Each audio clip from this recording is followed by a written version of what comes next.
وہ جو خطبہ ہے شعبانیہ جو تقریباً ہر سال رسول خدا صلی اللہ علیہ وآلہ وسلم شعبان کے آخر میں اور رمضان المبارک کے شروع میں سناتے تھے، میں حسب روایت ہر سال کی طرح یہ اس سال بھی آپ کی خدمت میں عرض کرنے لگا ہوں، جلدی بغیر کسی تشریح کے،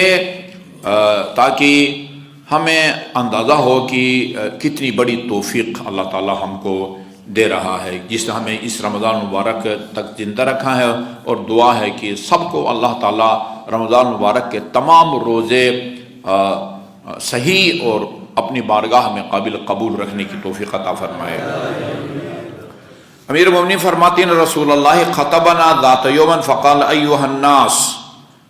رمضان کے قریب رسول خدا نے خطبہ دیا اور کہا کہ ایھا الناس انہ قد اقبل الیکم شہر اللہ بالبرکۃ والرحمۃ والمغفرہ، اللہ کا یہ مہینہ رحمتوں، مغفرتوں اور برکتوں کو ساتھ لے کے آیا ہے۔ برکت کا مطلب ہوتا ہے کہ یعنی ایک چیز سے عام طور پر جتنے لوگ استفادہ کر سکتے ہیں اس سے کئی گنا لوگ اس سے استفادہ کریں، یہ برکت کا ایک نمونہ ہے شبہائے قدر کے اعمال۔ شب قدر میں اگر آپ قرآن کی تلاوت کرتے ہیں شب قدر میں، اب وہ 21 کی رات ہو، 19 کی رات ہو یا 23 کی رات، شب قدر میں قرآن کی تلاوت، شب قدر میں صدقہ، شب قدر میں کسی غریب کی امداد، یہ 1000 مہینے قرآن کی تلاوت یا غریب کی امداد سے افضل ہے۔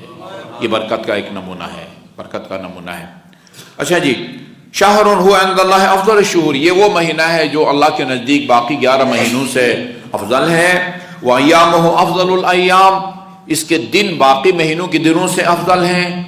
دنوں کے افضل ہونے کا مطلب یعنی ان دنوں کے اعمال کا اجر اور ثواب افضل ہے، ورنہ وہ بھی گردش فلک ہے، وہ بھی گردش فلک ہے، رمضان کا ہو، شعبان کا ہو، رجب کا ہو، محرم کا ہو، سارا زمانہ ہے جی، وہ سیکنڈوں کے منٹ بنتے ہیں، منٹ کے گھنٹے بنتے ہیں، گھنٹوں کے ہفتے مہینے بنتے ہیں، سارے یہی ہیں۔ مطلب یہ ہے کہ ان دنوں کے جو اعمال ہیں ان کی قیمت باقی دنوں کے اعمال سے افضل ہے، اس کا ثواب زیادہ ہے۔ اسی طرح راتیں، اسی طرح ولیالی افضل اللیالی، اس کی راتیں باقی مہینوں کے راتوں سے افضل ہیں۔ وساعات افضل الساعات، اس کی گھڑیاں، رمضان مبارک کی گھڑیاں اور اس کے لمحات، وہو شہر دعیتم فیہ الی ضیافۃ اللہ، یہ وہ مہینہ ہے جہاں تمہیں مہمان بلایا گیا ہے، تمہارا میزبان خود اللہ تعالیٰ کی ذات ہے۔ جعلتم فیہ من اہل کرامت اللہ، اللہ تعالیٰ تمہاری تکریم کرتا ہے، یعنی اس مہینے میں انفاسکم فیہ تسبیح، سانس جو آپ لیتے ہیں نا، سانس جو آپ کے اختیار میں بھی نہیں ہوتا، آپ کو اس سے تسبیح کا اجر اور ثواب ملتا ہے۔ تسبیح میں جلدی برکت میں یہ روایت بیان کر دوں۔ تسبیحات 4 میں ایک سبحان اللہ ہے، ایک والحمدللہ ہے، ایک لا الہ الا اللہ ہے، ایک واللہ اکبر ہے۔ سبحان اللہ کو تسبیح کہتے ہیں، والحمدللہ کو تحمید کہتے ہیں، لا الہ الا اللہ کو تحلیل کہتے ہیں، اور اللہ اکبر کو تکبیر کہتے ہیں۔ روایت میں ہے بہار الانوار کی جلد نمبر 91 میں، جو آدمی ایک مرتبہ محمد اور آل محمد پر صلوات بھیجتا ہے اس کو تسبیح کا بھی، تحمید کا بھی، تحلیل کا بھی اور تکبیر کا بھی اجر اور ثواب ملتا ہے۔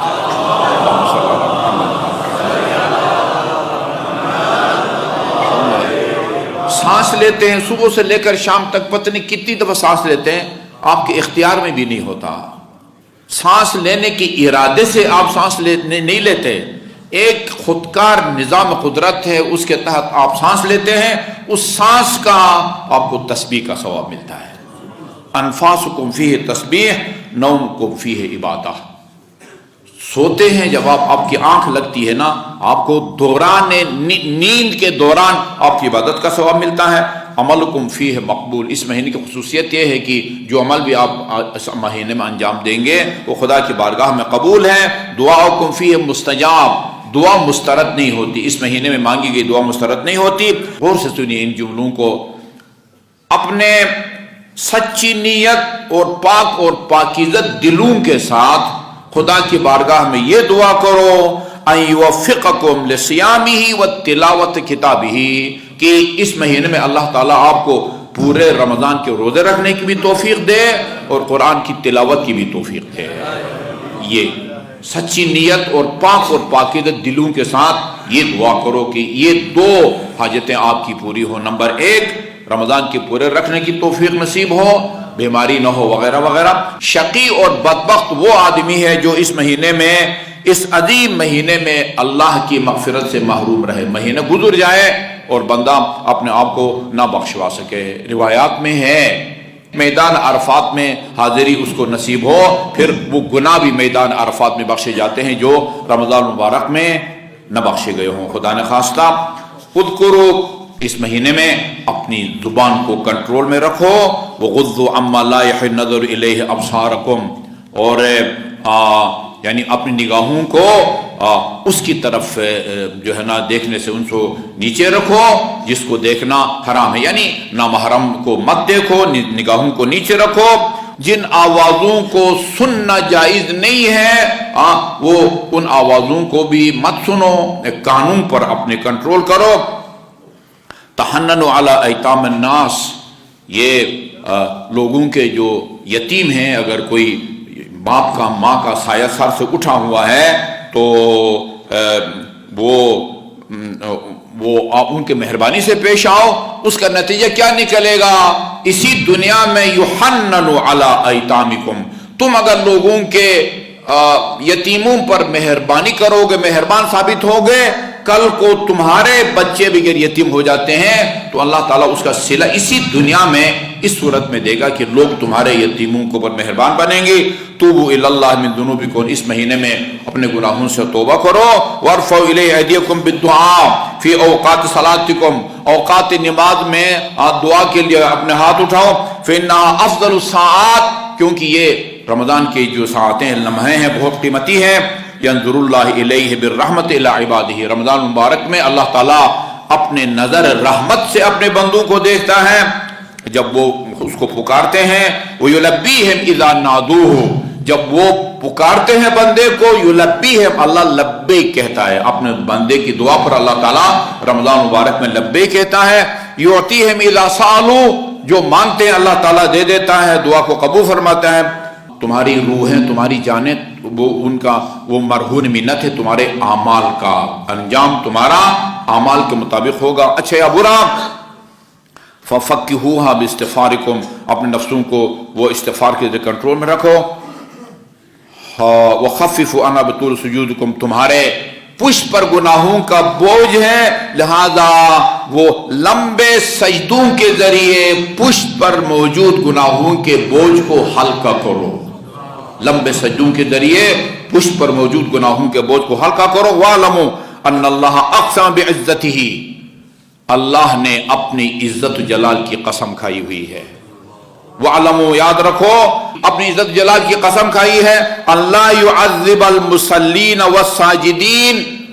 کہ وہ نماز گزاروں کو اور سجدے میں جانے والوں کو کبھی بھی عذاب یا عقاب نہیں دے گا۔ وَأَنْ لَا يُرَوِّعَهُمْ بِالنَّارِ، نہ آتش جہنم کا ان کو کوئی خوف لاحق ہوگا جو کوئی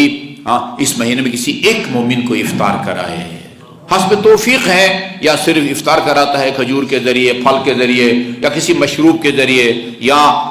مکمل کھانا کھلاتا ہے، یہ سارا اس میں جو مہینے میں کان لہ بذلک عند اللہ عتق نسمہ،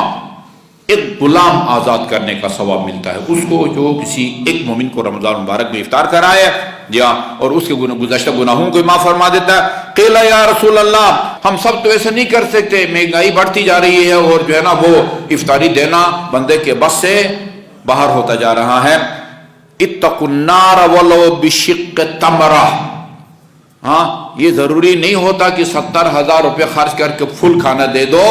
افطار ایک کھجور کا ٹکڑا دے کے بھی کسی کو افطار کراؤ، یہ ثواب تمہیں مل جاتا ہے۔ البتہ وہ جتنا زیادہ وہ حسب توفیق اس کا ثواب زیادہ ہوتا ہے۔ جو اس مہینے میں اپنے اخلاق کو درست رکھے، وہ روز قیامت پل صراط سے برق رفتاری سے گزرے گا، جہاں لوگ لغزش کے شکار ہوں گے، پل صراط کو کراس نہیں کر سکیں گے۔ ومن خفف فی ھذا الشہر عما ملکت یمینہ، یہ پرانے زمانے کی بات ہے، لوگ گھروں میں کنیز رکھتے تھے، زر خرید، بازار سے کنیزوں کو خریدتے تھے، غلاموں کو خریدتے تھے۔ آج کل تو وہ زمانہ نہیں ہے، ابھی آپ سمجھے کہ آپ کے جو ذاتی ملازمین ہیں ان کو غلام سمجھیں، جو اپنے غلاموں پر نرمی کرے، ان کے ساتھ سختی نہ کرے، اور آج کے زمانے میں اپنے ملازمین کے ساتھ سختی نہ کرے، خفف اللہ علیہ حسابہ، اللہ تعالیٰ اس سے سخت حساب کتاب نہیں لیتا، حساب کتاب لینے میں اللہ تعالیٰ نرمی سے کام لیتا ہے۔ ومن کف شرہ کف اللہ عن غضب یوم القیامہ، جو اپنے شر سے لوگوں کو محفوظ رکھے، اللہ تعالیٰ روز قیامت اپنے غضب سے اس بندے خدا کو محفوظ رکھتا ہے۔ ومن اکرم فیہ یتیما اکرم اللہ یوم یلقاہ، جو کسی یتیم کی تکریم کرے، تکریم صرف دینا نہیں، یتیم کی عزت کرے، تکریم کرے، روز قیامت وہ اللہ کی طرف سے احترام کا مستحق ہوگا۔ جو ماہ رمضان میں صلہ رحم کرے، روز قیامت اللہ تعالیٰ کی رحمتوں سے شامل ہوگی، اور جو قطع رحم کرے، روز قیامت وہ بندہ اللہ تعالیٰ کی رحمت سے محروم ہو جائے گا۔ من تطوع فی بصلاۃ کتب اللہ براءۃ من النار، اور جو رمضان مبارک میں تطوع مستحب نمازوں کو کہتے ہیں، مستحب نماز پڑھے، اللہ تعالیٰ اس کو آتش جہنم سے بری ہونے کی سند عطا فرماتا ہے، آزاد ہونے کی سند عطا فرماتا ہے۔ رمضان مبارک میں فرض کی ادائیگی کا ثواب بھی باقی مہینوں میں فرض کی ادائیگی کے ثواب سے مختلف اور زیادہ ہے، تو اس کو یعنی 70 فریضے ادا کرنے کا اللہ تعالیٰ اجر عطا فرماتا ہے۔ ومن اکثر فیہ من الصلاۃ علیہ، اور جو رمضان مبارک میں کثرت سے مجھ پر درود بھیجے، یہ یاد رکھیں جہاں بھی اللہ نے نبی پر صلوات بھیجنے کا ذکر کیا ہے، جیسے سورہ احزاب کی آیت نمبر 56 میں ہے، ان اللہ وملائکتہ یصلون علی النبی یا ایھا الذین آمنوا صلوا علیہ وسلموا تسلیما، وہاں نبی کا ذکر ہے، آل کا ذکر نہیں ہے۔ لیکن جب آپ سے پوچھا گیا ہے کہ آپ کو سلام کرنے کا طریقہ تو پتہ ہے، السلام علیکم یا رسول اللہ، آپ پر صلوات کس طرح بھیجیں، طریقہ یہ بتایا ہے، اللہم صلی علی محمد و آل محمد کما صلیت و بارکت و ترحمت علی ابراہیم و آل ابراہیم انک حمید مجید۔ سختی سے منع فرمایا ہے رسول خدا نے کہ ہم آپ پر صلوات بھیجیں اور آپ کی آل پاک پر صلوات نہ بھیجیں۔ من صلی علی مرتن، جو مجھ پر ایک دفعہ صلوات بھیجے، صرف رسول مراد نہیں ہے، رسول اور آل دونوں مراد ہیں، چونکہ فرمایا من صلی علیہ ثم اتبع بالصلاۃ علی اہل بیتی، جو مجھ پر اور میری آل پاک دونوں پر صلوات بھیجے، فتحت لہ ابواب السماء، آسمان کے تمام دروازے اس کے لیے کھول دیے جاتے ہیں۔ وَإِن كَانَ مُذْنِبًا خَطَّاء، وہ بہت بڑا گناہگار اور خطاکار ہی کیوں نہ ہو۔ اور ومن صلی علیہ، جو مجھ پر صلوات بھیجے اور لیکن میری آل پر صلوات نہ بھیجے، حالت بینہا و بین السماء 70 حجابا، اس صلوات اور آسمان کے درمیان 70 پردے حائل ہو جاتے ہیں، اور اللہ تعالیٰ فرشتوں سے فرماتا ہے جب تک یہ بندے خدا آل کا نام نہیں لے گا، اس کی کسی دعا کو، صلوات کو لے کے میری بارگاہ میں نہیں آنا۔ اور آپ سمجھتے ہیں کہ اکثر لوگ اس کمزوری میں بلکہ اس جرم میں اور گناہ میں جو ہے نا وہ شامل ہیں۔ صلی اللہ علیہ وسلم بڑی پابندی کے ساتھ آل کا نام جو ہے وہ حذف کر دیتے ہیں، اس کا نام رسول خدا نے بترا رکھا ہے اور فرمایا ہے لا تصلوا علیہ صلاۃ بترا، جو اس مہینے میں کثرت سے مجھ پر صلوات بھیجے، فَقَلَ اللَّهُ مِيزَانَهُ يَوْمَ تَخُفُّ الْمَوَازِينَ، روز قیامت اللہ تعالیٰ اس کے نیکیوں کا جو پلڑا ہے اس کو بھاری کرے گا، جس دن اور لوگوں کے جو ہے نا پلڑے نیک اعمال کے ہلکے ہوں گے۔ وَمَن تَلَا فِي آیَةٍ مِّنَ الْقُرْآنِ، اور جو رمضان مبارک میں ایک آیت کی تلاوت کرے، سب سے چھوٹی آیت قرآن میں مدھامتان ہے نا، مدھامتان فبأي آلاء ربكما تكذبان كان له مثل اجر من ختم القرآن في غير من الشهور۔ رمضان مبارک میں اگر آپ مدھامتان کی تلاوت کرتے ہیں تو باقی مہینے میں مکمل 30 سپاروں کی تلاوت کا ثواب آپ کو مل جاتا ہے۔ اور بہت سارے ایسے خوش قسمت اور صاحبان توفیق موجود ہیں جو رمضان مبارک میں کئی دفعہ قرآن وہ ختم کرتے ہیں، اور اسی لیے شروع میں آن حضرت نے فرمایا اس مہینے میں یہ سچی نیت کے ساتھ پاکیزہ دلوں کے ساتھ یہ دعا کرو خدا کی بارگاہ میں کہ وہ تمہیں مکمل روزے رکھنے اور قرآن کی تلاوت کی توفیق دے۔ اللہ تعالیٰ پھر دہراؤں گا دعا کو کہ اس مہینے کی برکتوں سے ہمیں بہرمند ہونے کی توفیق عطا فرمائے۔